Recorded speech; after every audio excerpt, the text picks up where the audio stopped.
All right, ladies and gentlemen, we are continuing with our Elements of Art pop-up books, and today we're going to do texture.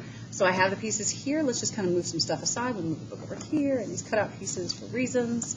And let's take a look at the sheet itself. So there's an awful lot of stuff going on here. We do have a V fold. It does not have the dotted line seam, so it's up to you guys to fold this properly. But we have our V fold here. This is not actually going to attach through a box fold. This has to do with the paper constraints and size and trying to make everything fit in one sheet. We're going to be using this connector piece back here to connect these two pieces horizontally. We also are going to be playing with a pull tab. So we're going to be cutting these slots out with this craft knife. And, excuse me, we're going to be cutting these slots out with a craft knife. We're going to slide that through there, and we're going to create a little mechanism that works like this. This is my prototype, so bear with it. But it's going to work like this. And we'll go through how to make this work because it's really kind of, I mean, it's satisfying, let's be real. Like, whee, it flaps its wings. You're going to draw on the back, by the way, because I can only print on the front. Whee! All right, putting that aside. So what you're going to do with the sheets themselves, I mean, this is about texture, Elements of Art texture. So you need to create a whole ton of textures. I've given you lots of different things that you can create, lots of different materials. You have the castle wall back here. There's also some section here. You have a tree trunk. You have some rocks to color. You have tree/vine that goes all the way up and around this castle. There are leaves everywhere. You've got the actual vine itself with the little roses on it. We have a big honkin' dragon who, you know, scales, which there's so many different types of scales, so many different patterns of scales. You can have so many different shapes of scales. You get the idea. He can also be leather-based, or you can make him fluffy because, I mean, let's be honest, these could be spikes or they could be fur. Maybe he has a mohawk. You do you. You can pick whatever colors you want. I would like to see a little bit less unicorn bonnets, so try to limit your color choices so that we're not using the whole box. Once you have them completely textured, I of course want to see value 2 in all of the previous things that we've already discussed. Once you have this completely textured, you're going to cut the pieces out. It's going to take a little bit because there's a lot of pieces and you need to be careful. So you'll get to here. Whee, look at this. It's like I already did it because I did. All right. We're going to get to here. And what you're going to do at this point is you're going to take a craft knife, which you will borrow from me, and we will have a safety discussion before you get to use one of these bad boys. We will use a craft knife in order to cut out these two tabs. They are the only things that you will be using the craft knife for. I have two different types of craft knives, so they may have different types of containers to walk around with. You do not walk around with these knives, period, unless they are in their containers. Like I said, we'll talk about safeties and precautions with these things. The one thing I do want to reiterate for you is that when you open the knife, the very first thing you need to make sure of is that it is secured tightly. If the blade is loose at all, which I do not want your hands on the blade, but if you feel like that blade is loose at all, bring that to me and I will adjust it. I don't want y'all putzing with these too much.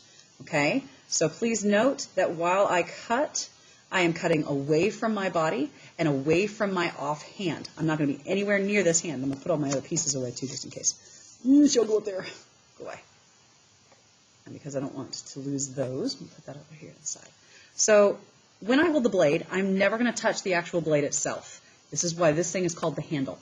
And I'm going to cut away from myself. So I'm actually cutting horizontally. I can rotate what I'm cutting however I need to in order to make sure that my cuts are safe.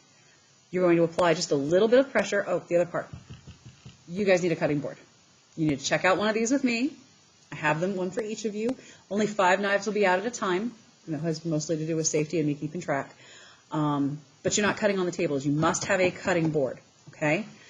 Check out the knife. Have the cutting board. I have one on my desk all the time because reasons. And you're just going to apply a little bit of pressure. You're going to do the long cut, and then you're going to do the long cut, and then you're going to, watch this, you ready? It's so difficult. You're going to rotate it. And you're going to do the shortcut and the shortcut. Now, this comes with a catch.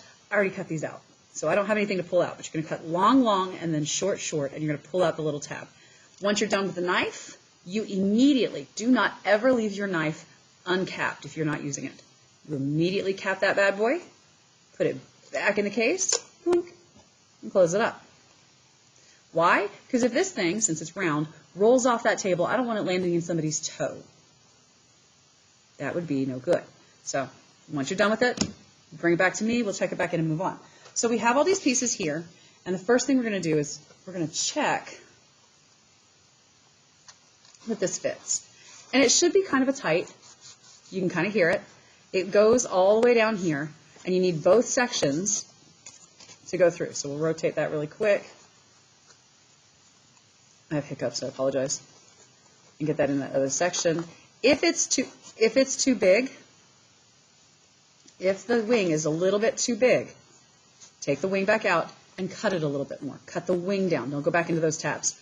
Okay? So that's the wing, and it's going to stay up here, and it will eventually bend. But what we need to do first is I've pulled it all the way down where I want it to connect. We're going to come back over here on this side, and I'm going to take a writing utensil, and in between the slats, let me see if I can show you an angle where it shows really good. In between where the slots are on this piece, I'm going to draw a line right in between, because that's where I'm going to have to fold it. So I'm going to draw this line right there.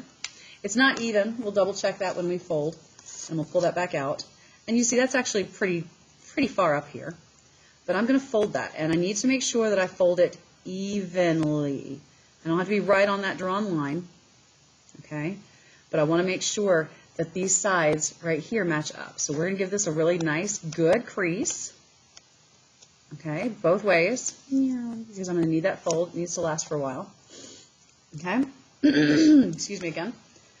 And then we are going to restring it. Once it's folded, it gets restrung in there, okay? So down, and then back in, and finagle it. I mean, you got a lot of stuff in your way. He's got some serious hair issues. He woke up with bedhead this morning. Because the goal is that needs to be halfway. Now, you can start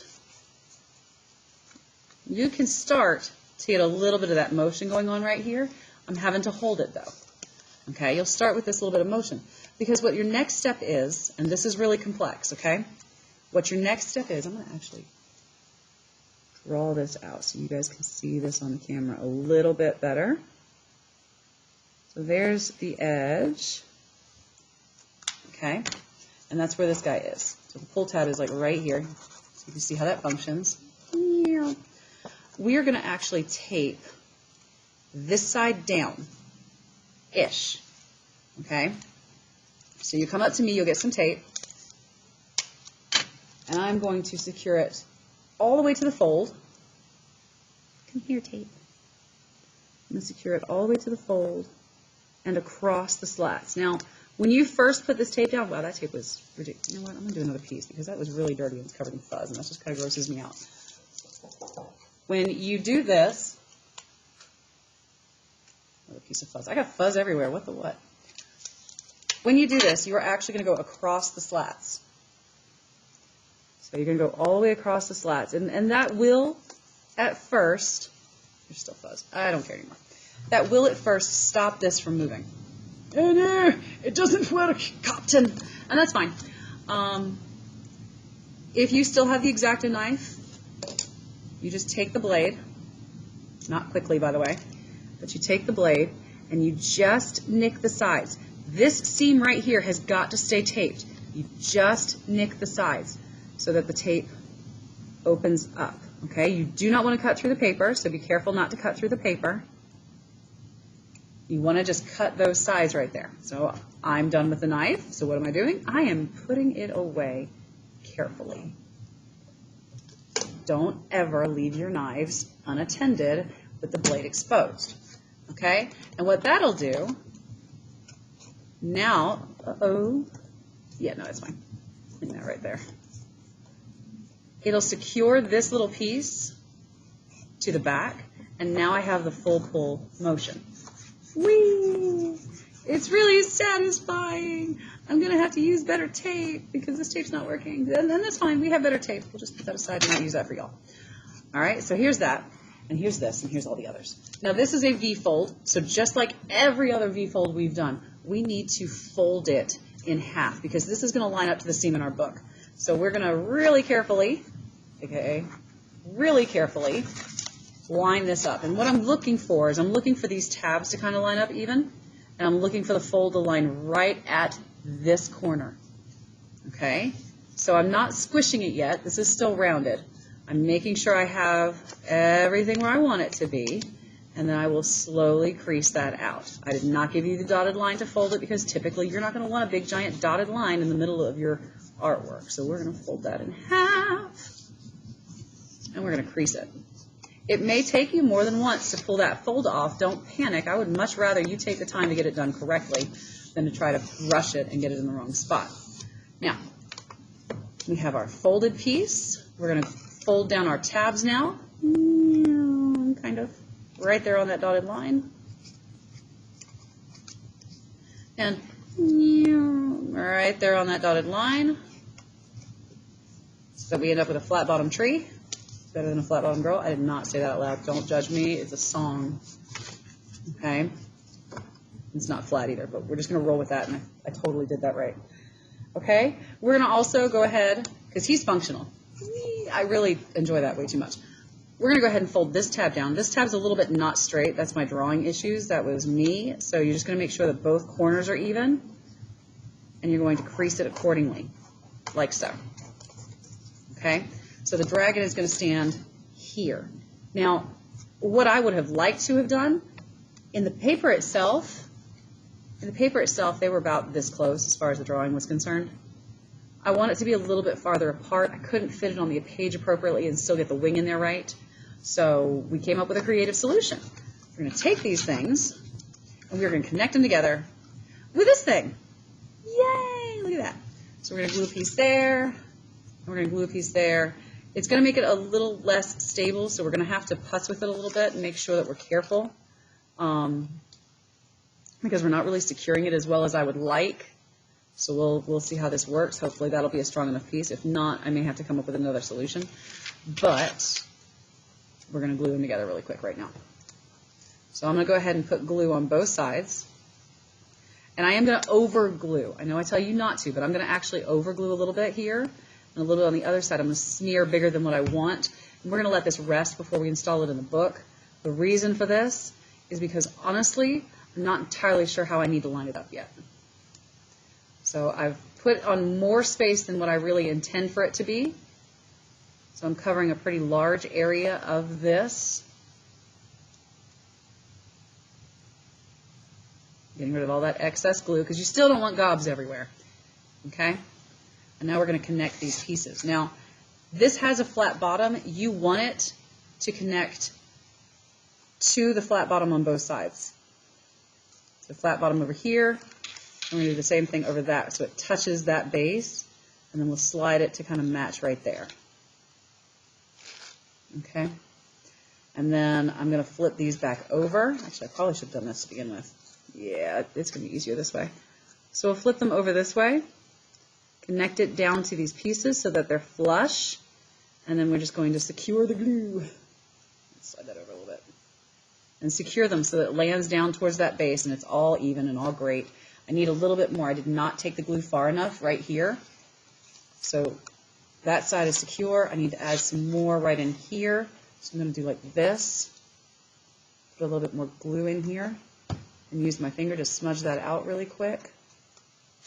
And then flip it over. Now, be cautious with that, because you're going to have wet glue that's towards the table. So I don't mind you getting it on the table, clean it up when you're done.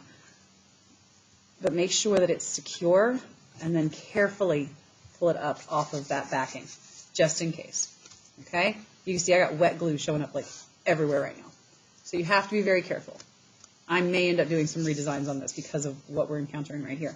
In fact, I want to go ahead and take a piece of tape and secure that. So I'm going to do that too. Excuse me. I'm going to put it on the back. Don't put it on the front of your glue tab. If you put it on the front of your glue tab, glue's not going to stick to it anymore. So we'll secure that through the back like that right there. Okay? And I have glue scum everywhere. Please excuse my mess. Woohoo! That should be dry, so we're going to move this. Yep. So that's pretty secure at this point. And it stands. So once it's secured in the book, we should be good. This is going to line up to your seam. Okay? So let's open this up to the page that we want. Way over here. And we want it up high. And we're going to have it slightly angled. Okay, so up high in the book, slightly angled. So just like before, we're going to actually start here. And we can see, you know what, it's going to be down just a little bit. I'm seeing now that I was a little bit too excited. So this is going to come out of the book quite a bit. Yeah, we're just going to have to run with it. I'll have to make some edits to this page later. But we're going to run with this. We're going to put glue on these two tabs, and we're going to smear that in just like we have at every other tab before. A little bit of glue. It's a little bit more glue than what I wanted, but you know, we'll live. Smudge, smudge, smudge, smudge. Actually, that ended up really good. Okay. Do the same thing over here. Smudge, smudge, smudge. Get it all up in those corners. And we're going to line it up so that this corner is in the seam. We're going to come right up here. Texture's pretty small, so it should fit note-wise. Note-wise, it should fit underneath this pop-up. So we'll install it like that, with that set. We'll put a little bit of glue over here on this tab. And we're going to smudge that in really quick. Being careful not to get it on the other pages while we're doing this. Then we're just going to close that book. Yoink. I did not expect his wing to be quite as large as it is. So it does come out. Unfortunately, that means it is going to get bent. So we'll have to try to play with that and see if we can figure out a way to fix that. We're going to give that just a second to dry. And I'm going to open that up. And that should, oh, it's not dry. It needs to dry. So we're going to give it a little bit to dry up. We not rush it. Stop it. Give me this page.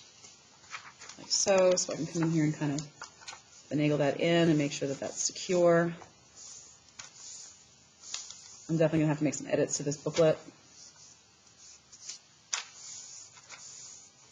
Okay, once it's dry enough, that page turn right here does, in fact, drive that dragon up. It's not as high as I want it to be, but it stands up. Okay, so that'll stand up once you flatten out the book and you have the pull tab to work with. Now I think if you guys close his wings, yeah, that's going to be our workaround. If you close his wings and then close him, he works just fine. Okay, so that will work, and we can get away with it that way. You just have to make sure that you don't close the book with his wing up. So that's something that you guys are going to be responsible for and making sure that we're doing. So once this thing is all nice and secure, that's what it'll look like. So it'll be pretty cool. You guys have stuff to do. Get it done.